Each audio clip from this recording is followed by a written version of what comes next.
올해 상반기 한국무역협회에서 내놓은 자료를 보면 2018년 수출금액 기준 한국이 전 세계에서 1위를 차지한 상품은 총 63가지 품목입니다. 이 중 가장 눈에 띄는 것은 역시 반도체로 2014년부터 5년 연속 세계 1위 자리에 올랐는데요. 지난해 미국에게 1위 자리를 내줬지만 인텔이 낸드 플래시 사업을 SK 하이닉스에 매각하면서 한국이 다시 1위 자리를 되찾을 것으로 예상됩니다.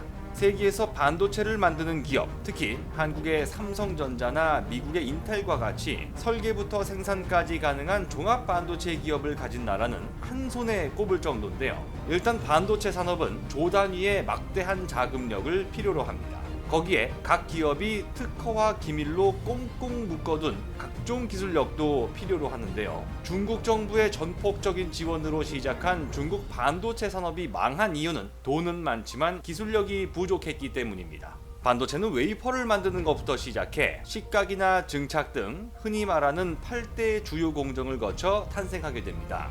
각각의 공정 그 어느 것 하나 중요하지 않은 게 없겠습니다만 마지막 단계에서 진행되는 검사 공정, 이 검사 공정이 얼마나 정확하고 빠르게 진행되는가가 가장 중요하다고 볼 수 있습니다.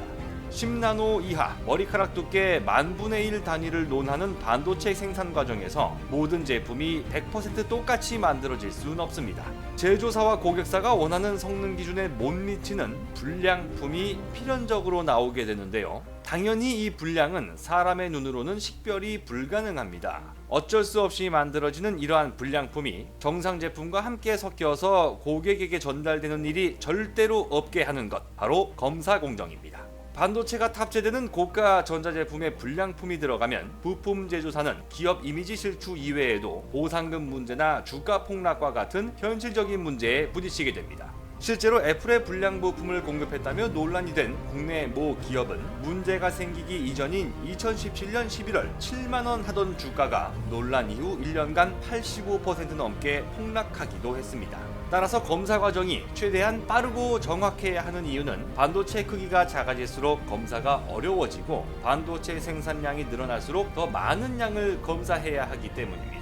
앞에 있는 다른 공정에서 제 아무리 훌륭한 기술로 더 빨리 반도체를 만들어낸다고 해도 검사하는 속도가 따라가지 못한다면 아무 소용이 없다는 건데요. 그런데 지난 12월 15일 한국표준과학연구원은 반도체 패키징 과정에서 나타나는 결함을 기존보다 훨씬 더 빠르게 검사하는 기술을 선보였습니다. 이 기술이라면 기존에 3시간 걸리던 반도체 패키징 검사를 단 16분 만에 끝낼 수 있는 건데요.